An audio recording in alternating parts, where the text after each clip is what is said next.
This is the story of a remarkable woman. Maria Wąsowska, née Grocholska, was born into a very different Poland.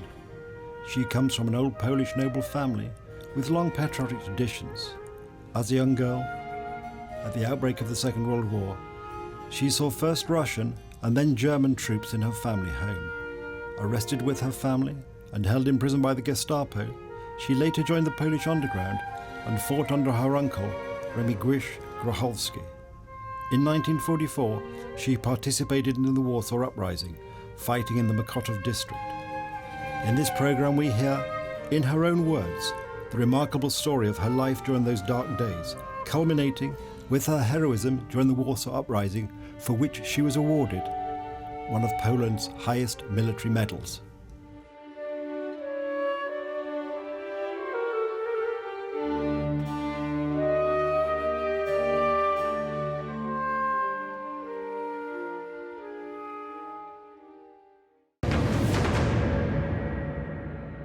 That was obviously on the 1st of August, but you joined the underground organisation sometime before that. And I was wondering if you could say a few words about the sort of training or preparation you received while you were a member of the underground. Not very much, very much.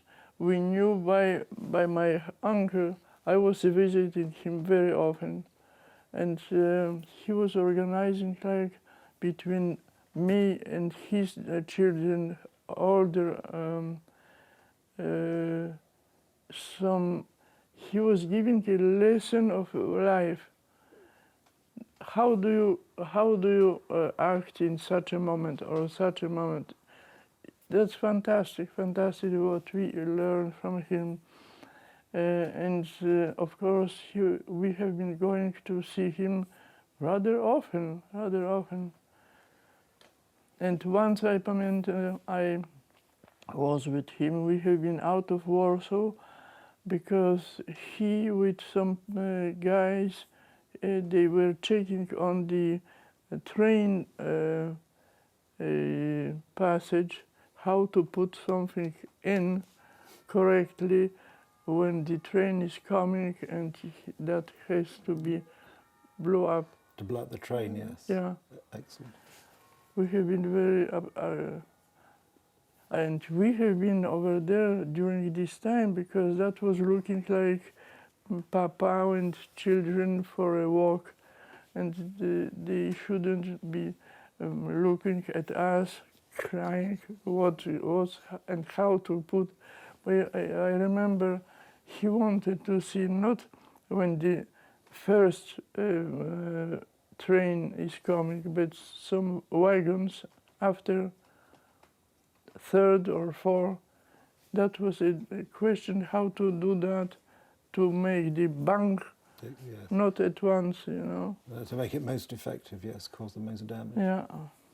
Excellent. And then when the order finally came on the 1st of August 1944 at 5 p.m., that the uprising had officially begun. Yes. How did you feel? I mean, presumably, like I was happy. Yes, that you were able to fight back. And one funny scene from there. It was his second child, a girl, then champion on ski in Poland. After all that, she was living close to Warsaw in Laski.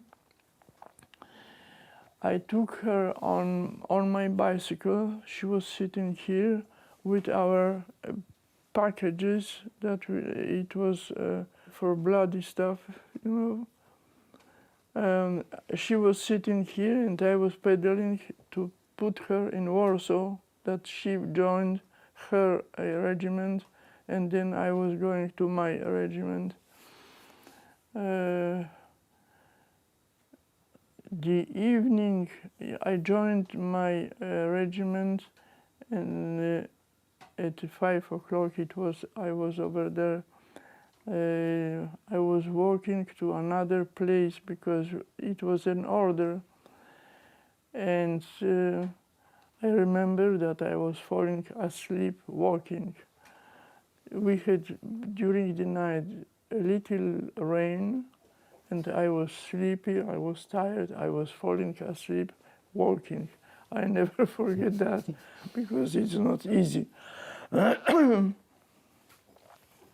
Then during this night I joined my regiment, and next day walking under the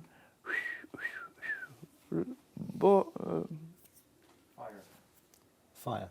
yeah, to Mokotów, that is another place in Warsaw. I joined my regiment. And Mokotów is where you were based, I think, for your fighting. I'm sorry? Mokotów is where you were based, was your main area of operations during the Warsaw Uprising. Yes, yes. And I mean, it's probably a strange question, but what was a sort of typical day like as a Warsaw Uprising fighter in the early days of the uprising? Yeah. I had two places. Our army had two places. One, it was on Malczewskiego Street, and then after a few streets later on, it was Belgijska Street, where that was our front line. Right. And we have been in between because we had the people already with wounds. We had to take care of them. Normally it was on Malczewskiego, that I will never forget. It was toward the end of the uprising. There was a wounded man with whom we had to stay all the time to take care of him. If not everybody, the people that lived over there, they were out of Warsaw probably. Nobody was there, and we had to take care of this soldier. And what it was, we have been in the cave, and in a moment we heard suddenly the Knocking. No, shoes. Footsteps. Yeah, strong. And the language, German language. That was the moment, the terrible, because normally over there in the other places, the Germans were shooting like killing people. So we had been in a place to be killed rather. And then I remember we have been 1, 2, 3, 4. Here he was laying down. We took our arms like that around, and we have been praying because that was really a moment that you feared the absolutely feared the worst. Yes. And after a moment, they started to finish their talk, and they left. That was like a miracle that they didn't came down and to find us to just kill us.